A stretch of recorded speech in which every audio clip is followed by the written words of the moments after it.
Thanks everyone for being here. I know this is like the lunch hour, so I think the folks will keep trickling in throughout the session. I hope most of them come earlier than later. Today we'll be talking about universal format. Ali announced it yesterday. Michael did a little bit of a deep dive. But this session is, we'll do a little bit more in detail about what uniform is. So my name is Himanshu Raja. I am one of the product managers, especially focused on Delta Lake in Databricks. And then today I have here with me Ryan Johnson, who is one of the TL's technical leads on uniform. So Ryan will do a deep dive of what the underlying technology is, how it works, and then we will summarize how you can use uniform in your Lakehouse architecture. So let me start with the problem statement, right? What are we trying to do with uniform?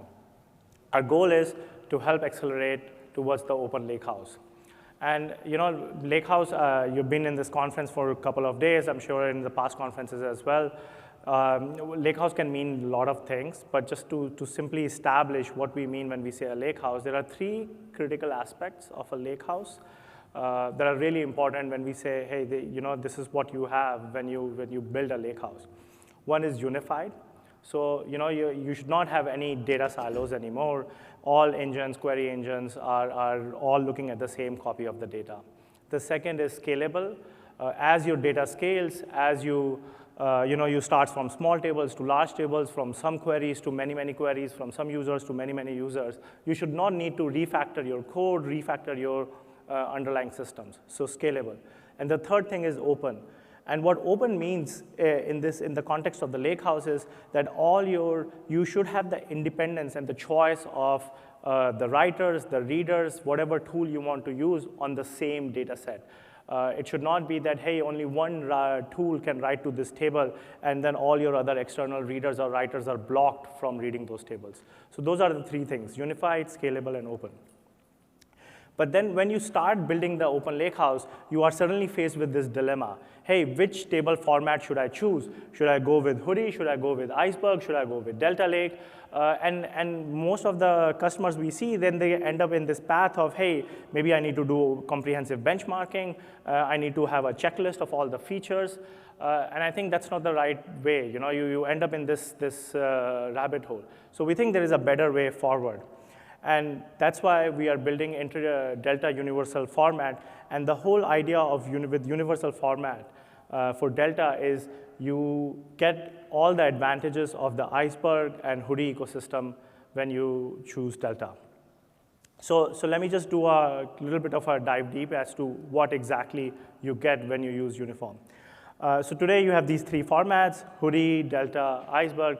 And all these three formats are basically implementing the multi-version concurrency control through a metadata layer, right? So they have this metadata layer, and under the metadata layer, these set of Parquet files. This metadata layer basically points to the set of Parquet files when you write to it, right? That's the job of the metadata layer. And then also it has things like statistics for better query processing. When an engine reads these files, it can know, hey, these are the statistics so that I can read just the right files.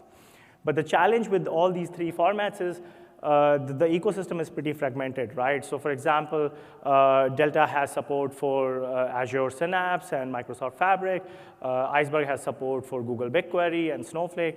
And then if you're choosing one of these formats, you are now unfortunately stuck with, hey, I can only use Iceberg with Snowflake, and I can only use Hudi with ClickHouse, for example.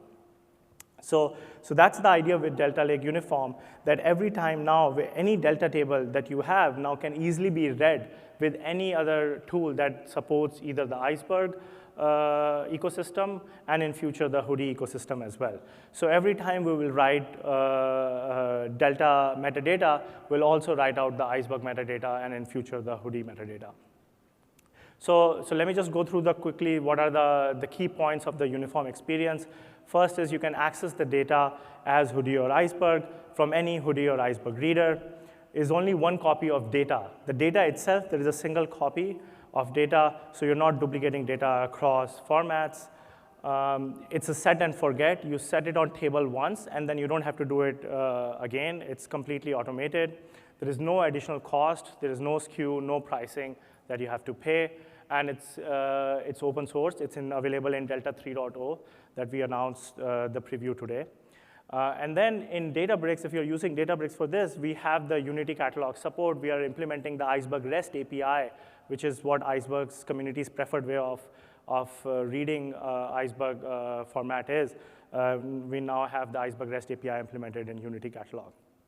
So let me talk a little bit more about the Unity Catalog itself, because in order to read these Iceberg tables, you need a catalog, and we implemented this Iceberg REST API. So now Unity Catalog is the only catalog which has the Hive metastore, open Hive metastore, and the Iceberg REST API. So you can actually read from any external reader using Unity Catalog. And it's simple and easy to use. You do not need a cluster running, a warehouse running to use this API. You can just connect it from your external reader to UC and read these tables. You can also use this, you can do the path-based reads completely in open source. And what you can also do, we are implementing the Iceberg REST API. So you can, if a catalog implements that Iceberg REST API, you can also then read it using the catalog of your choice. So then the next question comes is uniform fast? Because you can imagine that we are writing out this metadata, and a very natural question is, hey, how fast are you?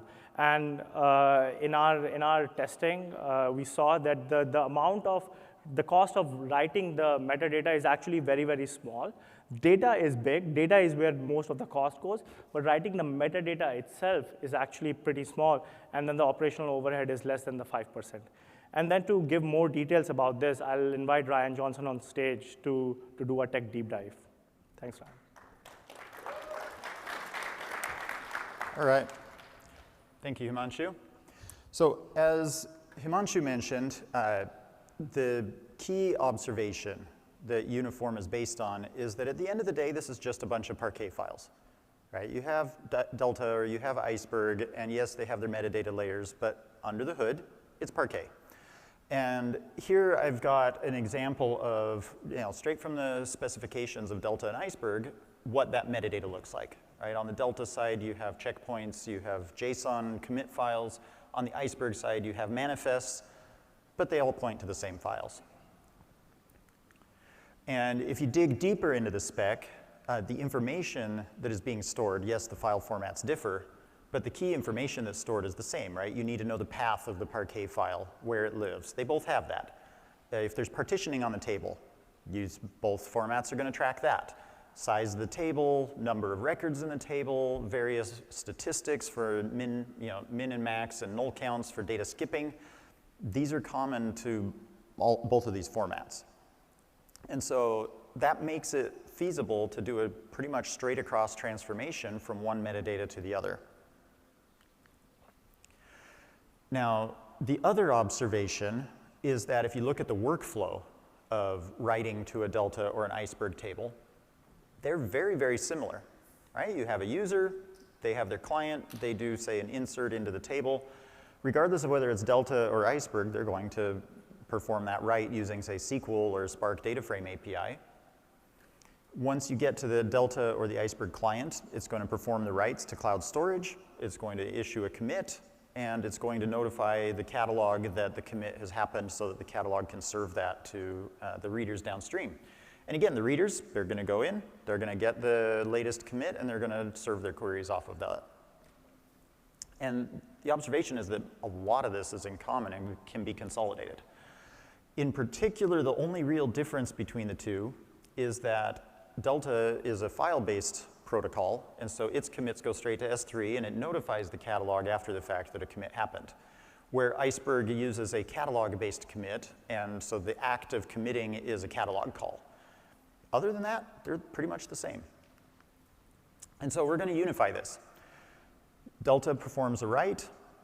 Delta writes and commits to the cloud store, sets up the metadata for Iceberg, notifies the catalog that Delta and Iceberg commits are available, and then that catalog then is able to serve both Delta and Iceberg readers. Now, this is the uniform concept, right? This is the overall sketch of what uniform would be like. How specifically you implement uniform can vary depending on the system, right? Depending on that catalog and how it interfaces, the implementation of uniform can differ. So we'll go into two examples that both are live in our uniform preview. So the first one that Himanshu alluded to is that Unity Catalog, which was already serving reads against Delta tables, has also now gained the ability to speak Iceberg REST API. And by doing that, now an Iceberg client, completely unmodified, can connect to the Iceberg endpoint that Unity exposes, and Unity simply serves up the Iceberg metadata that Delta made available. Meanwhile, Delta keeps reading just like Delta always has, no changes there. Another way of implementing uniform would interface with proprietary vendor catalogs. Now, these are cases that do not talk Iceberg API, or if they do, they don't allow you to connect to an arbitrary catalog endpoint. They require using their catalog, their endpoint. So in that world, Unity can still track the information. You can still do the metadata export, but that catalog entry now needs to be synchronized across to the vendor's catalog so that the Iceberg clients can consume it. And again, that's going to be specific to any given vendor, what that synchronization looks like. And we'll get a little more into both of these in the demo. So one other thing to point out is, like Himanshu said, there is an overhead, but very small, of creating the Delta commits and the Iceberg commits both. The way we handle that is by asynchrony. And so if you look at just the flow for Delta Lake, get a bunch of commits. If you look at just the flow for Iceberg, again, you get a bunch of commits. Under uniform, Delta commits and then kicks off an asynchronous conversion of the metadata. And meanwhile, Delta can keep progressing. And that's important for, say, streaming workloads that could be committing as fast as Delta is able to commit the changes. We don't want the metadata conversion to become a slowdown. So that runs in the background. It bundles up commits as needed. In this case, for example, the second Iceberg commit captures several Delta commits. And that way, it's never more than a few hundred milliseconds to maybe a second or two behind, depending on the size of that Iceberg commit. So that way, with just a tiny amount of staleness, you're able to serve up this table to any reader.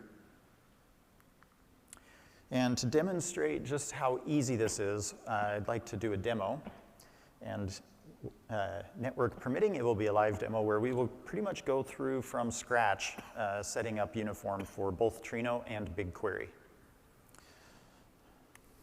All right, and our starting point here is the Databricks Data Explorer. We've created a catalog, and inside we're going to add a schema for our demo with an extremely creative name. We're also going to open up a new notebook, and we're going to start coding. Okay. So we need to use the catalog. Whoops, what did I call it?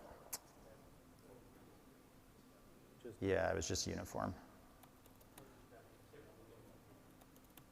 Yeah. No, that was the schema. We're going to need that in a minute, too. There we go. All right. And now we're going to go ahead and create a table. And it's going to be a super simple table. Sorry, let me refer to my notes here. And for some reason, autocomplete's not working, but...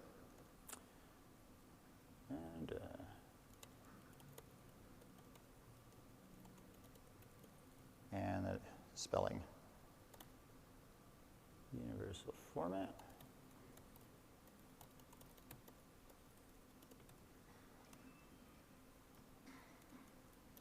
And all we have to do is just say that Iceberg is enabled. If I could type. Okay, what did we miss?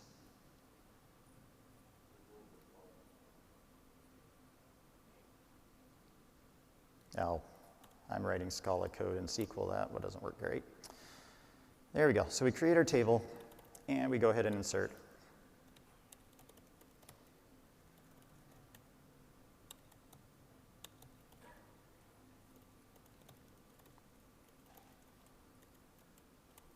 Okay, we run that. Now we're going to need to go over to AWS and fire up our Trino instance.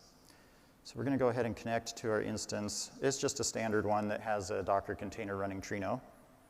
We'll go ahead and connect in. And there is a little bit of setup that we need to do. This is Trino specific. So we're going to create an external catalog called Iceberg, and we need to set up the properties for this so that it can know what external catalog to talk to. So connector name, now that's the actual table format that it's expecting. Yep, and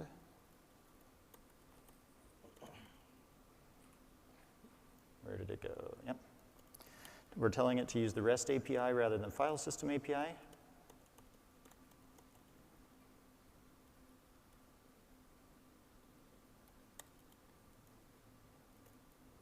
REST catalog. And then here, we're going to actually need to go back to the Data Explorer and grab the endpoint for our Databricks. All right, we'll fix that really quick. Iceberg, yeah, that won't work very well. All right, so we just drop in, this is our Databricks workspace, and then we just need to add the endpoint.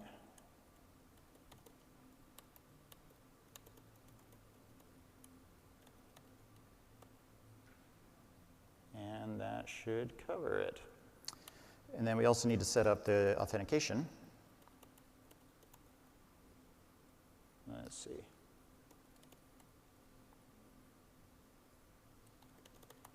And we will use OAuth 2.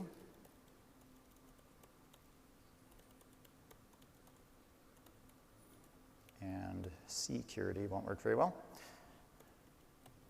We will also need to set up a token here. And again, that's easy to do from the Databricks workspace. Just come up to your user and open user settings. Come in here to access tokens, generate a new token, give it a name. I'm not going to actually create one because somebody could screenshot it and take my account, but you would paste that over here as the OAuth token. Once that's done, then we can quit out of there and actually start up Trino, and it will now have that external catalog available. Right, and we just finished the entire setup. Right, so now we say, go to the Iceberg catalog, the one we just set up, and now we're into the Unity space. So we're the uniform demo catalog and schema, and we had a table called Trino.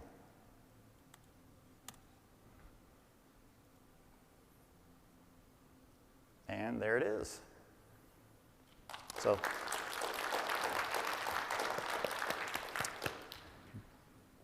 but wait, there's more. So we can also insert changes.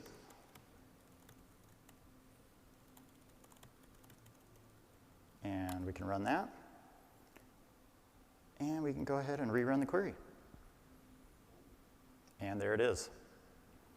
So that's the magic of being connected to the catalog, right? Trino doesn't have to know anything except just go ask for the table, and the metadata had already landed, and so here it is. Now we can also set things up for BigQuery. So to do that, let's go ahead and create another table. And it's going to be very similar to the other one, except we can call it BQ. And this time I won't do a colon. Hey, and this time autocomplete works too.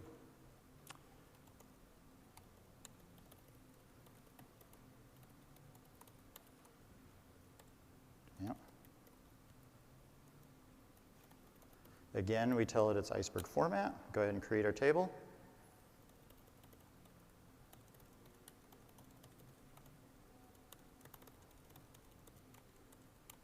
And go ahead and run that. Okay, so we've got our BigQuery table ready. Let's go ahead and sign in to BigQuery. Now, there is setup required here as well. BigQuery doesn't natively or doesn't automatically know how to talk to our S3 bucket. So you can set up an external connector. We've done this. We said, hey, here's our bucket. It's in AWS US East 1. Set up all the IAM roles and everything else. once that is done, this AWS US East 1 becomes an available connection. And so we can go ahead and use that connection.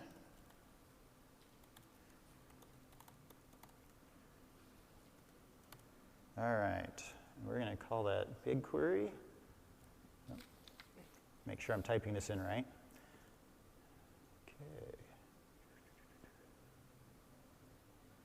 External table. Oops, got to put it in there. Right, so we have this uniform data set. It currently doesn't have the table we're trying to create, but we'll go ahead and do it. We don't need to specify the schema because it will infer that from the table it reads. But we do need to send some options. So it wants to know that this is Iceberg. Whoop.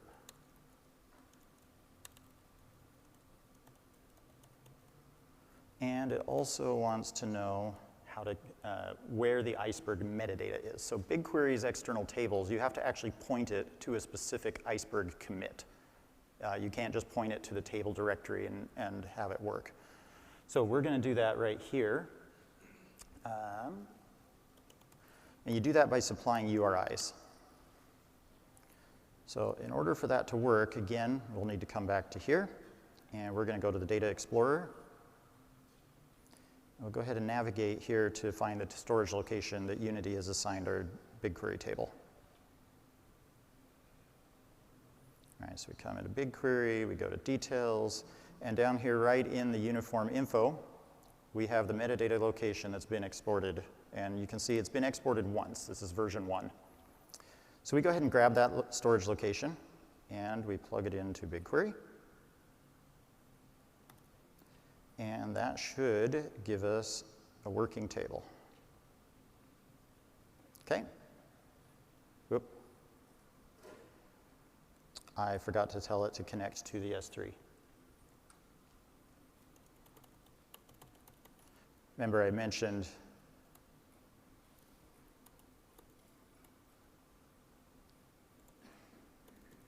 and that needs backticks.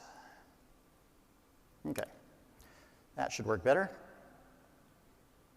Okay, and we have created a new table named demo. At this point,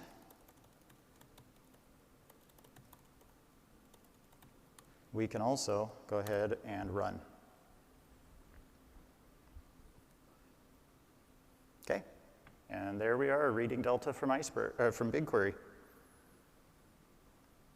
Now we can also come back here and do an update.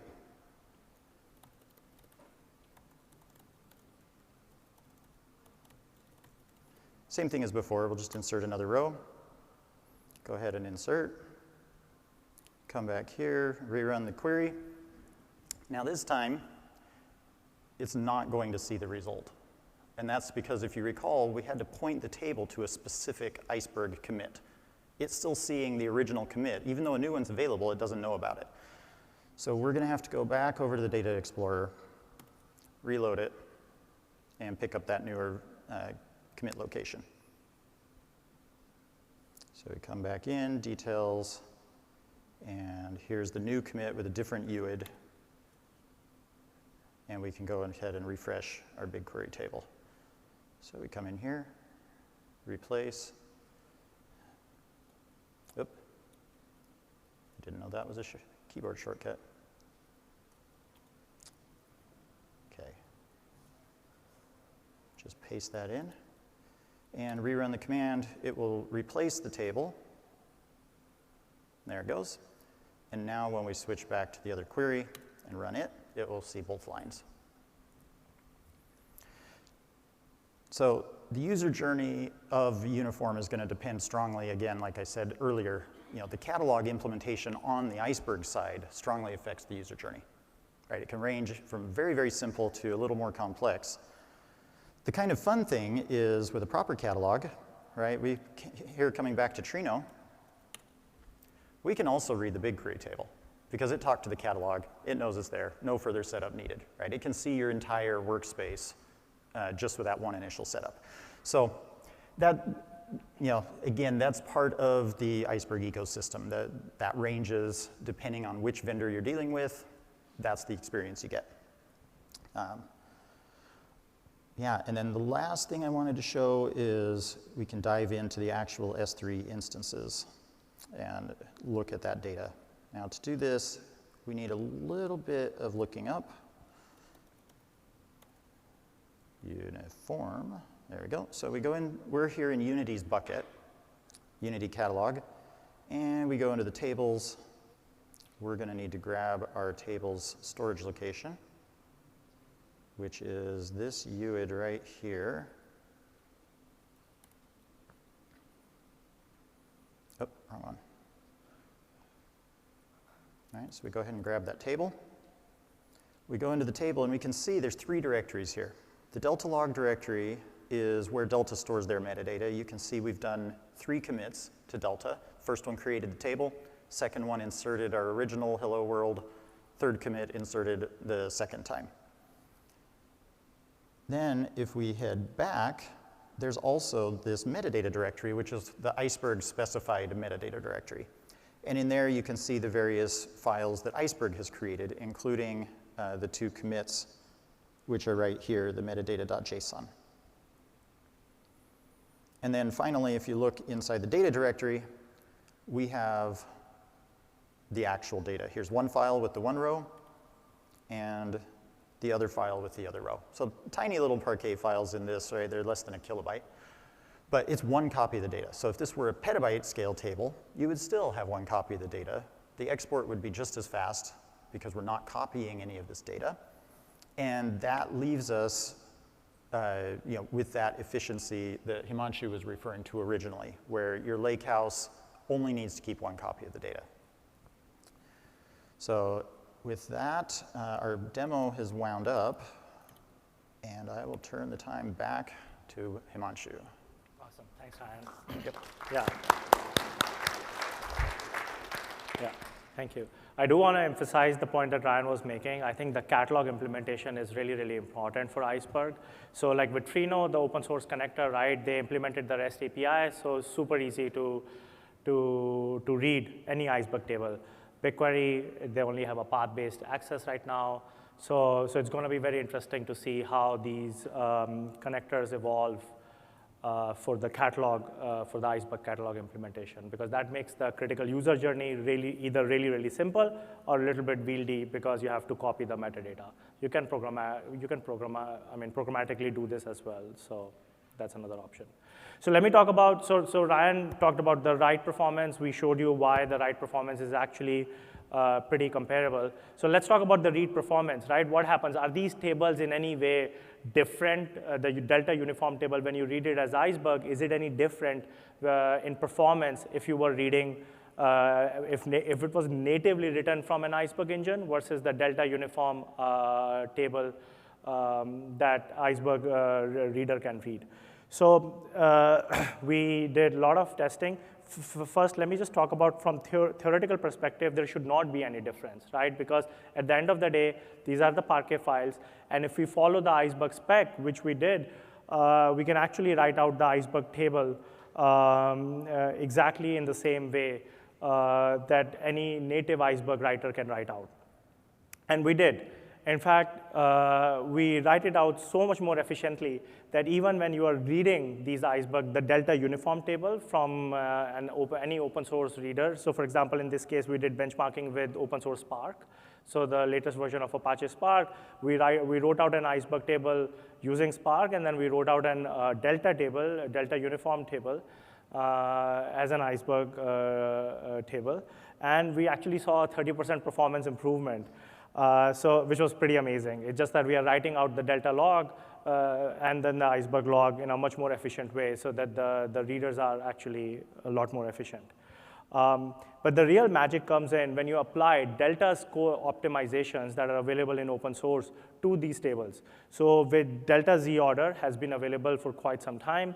What we did is, in this case, Iceberg also recently announced their Z-order capabilities. So we Z-ordered the Iceberg table, and then we took the Delta table, we Z-ordered it, and then we just enabled uniform on it, and now you can read it through any Iceberg reader. And we saw even a 50% improvement, performance improvement, just because the Delta Z-order algorithm is sorting it a lot more efficiently so that the data skipping is much better. So that's pretty exciting. So not only that you get the whole ecosystem of Iceberg, you also actually get performance improvements, and we are very excited to see how customers use this capability. So let me tie all of this together, right? So how do we see the open data lakehouse evolving with Delta's uniform capabilities, right? So the idea is that now you are able to do your batch and streaming jobs all on the same data lake. Delta's is really advanced capabilities with streaming and batch unified on the same table.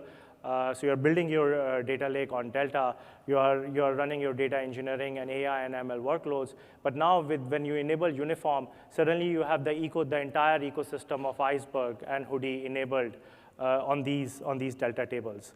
So we are really excited for this step forward. So let me just summarize. With Delta Uniform, you get the combined ecosystem of all the storage formats. It's really, really fast. There is it's a price worth paying. On the right side, a very negligible performance price, but then you may make it up on the read side. You will get really better performance, and then it's completely open source in Delta 3.0. The preview is starting today, so we are very excited to see how you folks use this. Thanks a lot. And we'll be available for questions and answers right here. So yeah, please come to us, talk to us, and we are more than happy to answer any questions. Thanks.